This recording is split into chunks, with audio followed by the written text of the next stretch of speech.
Hey guys, welcome to Drinking with Dave, where every episode I sample a different drink and then pair it with classical music. Now personally, I'm a Scotch drinker, but I'm also open to trying new things. I'm not opposed to venturing outside of my comfort zone, opening a bottle of something different, describing what I'm experiencing, and then pairing it with music. Some calls will be better than others, but it should be fun either way. Today's drink isn't completely new to me. I've had it a few times in the past, but not exactly a regular go-to for me either, and that is the Chartreuse. The Chartreuse has a very interesting history. The recipe goes all the way back to 1605. It's produced in the French Alps by Carthusian monks and was originally considered to be a medicine. It was called the elixir of long life. It's made from 130 alpine herbs, but we don't know what those herbs are, although granted you can make guesses from the taste, obviously. But at any given point in time, there are only 3 monks in the world that have the recipe for this, and they've all been sworn to secrecy. So I'm sure there's some process if one of those monks passes, that another monk is chosen from the ranks to reveal those secrets to and keep that tradition going. But it's because of that secrecy that Chartreuse has a very distinguishable flavor that nobody has really been able to fully replicate.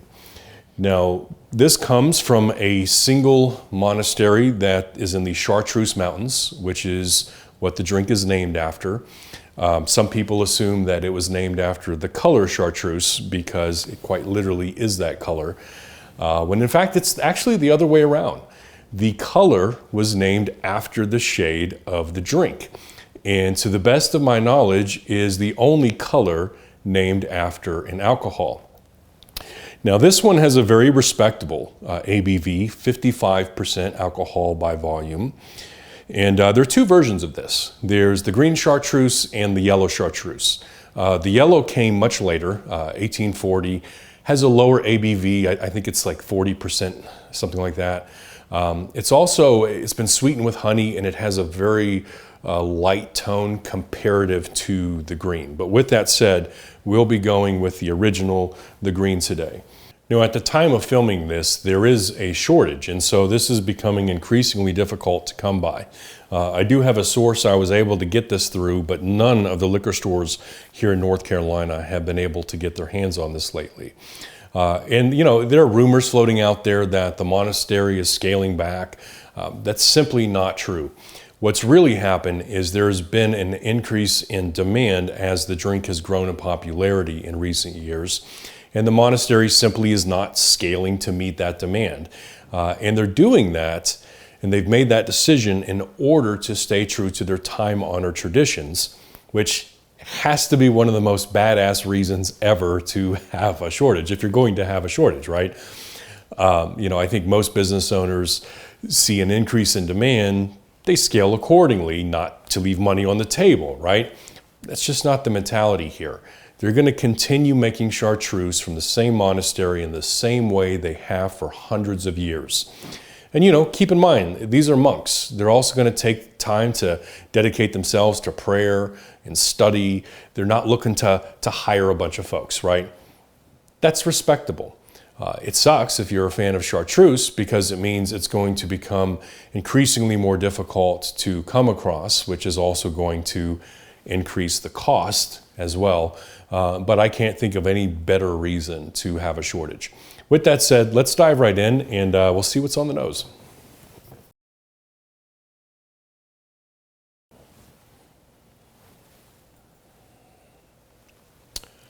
So the first thing I pick up are heavy floral notes. It's incredibly complex, but there are some stronger notes that are really distinguishing themselves right off the bat. Clove, chamomile, some tarragon. Man, I had tarragon leaves in a cocktail recently, and I have to tell you, that is highly underrated as a garnish. I'm also picking up notes of anise, maybe fennel. Honestly, I have trouble deciphering anise from fennel on the nose, but I'm definitely picking up some notes of nutmeg, lemongrass, maybe a little bit of menthol. I'm kind of picking up a celery vibe here too. I've never noticed that before, but yeah, definitely getting some celery notes in there. Well, let's have a taste.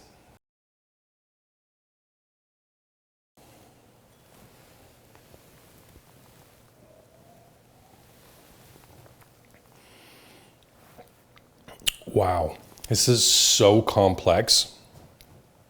It's also powerful. You can feel it opening up your sinuses. It has a very similar effect to horseradish. Not saying it, picks up those notes or anything, just that it has that type of effect. But the first thing that I really pick up off the bat is pine. It has a woodsy, piney quality. It's herbal, it's grassy, but it hits you from so many different directions at once.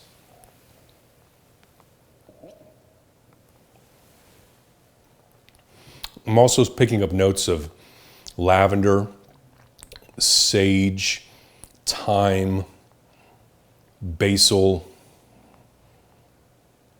And on the finish, there's some spearmint there. There's definitely a minty finish.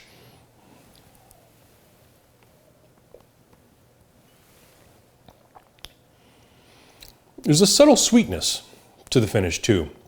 It doesn't hit you right away, but I'm picking up slight notes of cinnamon, and the licorice is definitely there. That's coming from anise. You could taste the anise there. I think some fennel too, though, honestly. And man, if there's any dish, I know I'm talking about food now, but if there is any dish that fennel does not enhance, I certainly have not had it yet. It seems to improve just about anything. But back to the drink. This is probably the most complex liqueur that I have ever had. And I remember the first time I had ever tried chartreuse, that first sip, it hit you so different, so unique. It was almost as if someone had taken an herbal wrap, the kind you heat up in a microwave and people will wear as hot packs, and liquefied it down somehow. I wasn't sure what to think the first time I tried it, but the more I sipped, the more it grew on me, and the more subtleties really started to come through. All right, if I'm pairing this with music, the very first time you try it, on that first sip, you could almost go with someone like Stockhausen, something that's almost cacophonous because you're being bombarded and overwhelmed with so many different flavors all at once. But as it settles in and it refines, I think you have to go in a completely different direction. And at first, I thought I was going to do Fauré's Requiem for this. It sort of walks this line between indulgent yet contemplative. But now I'm thinking I'm going to do Satie. And either way, we're staying in France for this one, but I like Satie's Nociens for the chartreuse. And I'll go ahead and leave a link down in the description below if you want to listen to that. Satie's best known works are arguably his Gymnopédies and Nociens, probably more so his Gymnopédies because they're used in film a lot. But I think the Nociens actually capture the mood of the chartreuse better. It's contemplative, yet with this element of intrigue, almost as if you're venturing upon some great new discovery, peering around the corner with curiosity. What is this? It's familiar, but I can't quite tell. And there's also a lot of space in Satie's music, and that concept of space is really important because the space between sips, much like the space between musical phrases, creates an openness that allows the person to really kind of sit back and contemplate and absorb it all in and think about what they're experiencing. If I had to narrow it down, I would probably say Nociens numbers 1 and 3 are going to work best, but I particularly like the third one. You come in with these musical phrases, and then you back off, and you leave time, some space to really take it all in. And then you come back with that same musical phrase, but the second time, maybe a little subtler, a little softer, but more meaningful. That's the Chartreuse, man. You know, it might seem like it comes on strong at first, but then the finish is a little bit subtler. And that second sip hits you just a little bit softer than that first sip. And that's when you really start being able to identify more notes and you derive more meaning from it the further and further along you go. So anyway, that's my take on Chartreuse. You know, this one is a little hard to come by, so if you see it on the shelves and think, hey, I'll pick that up next time, trust me, it may or may not be there next time. But thanks for watching, guys, and don't forget to subscribe and stay tuned for future videos. Have a good one.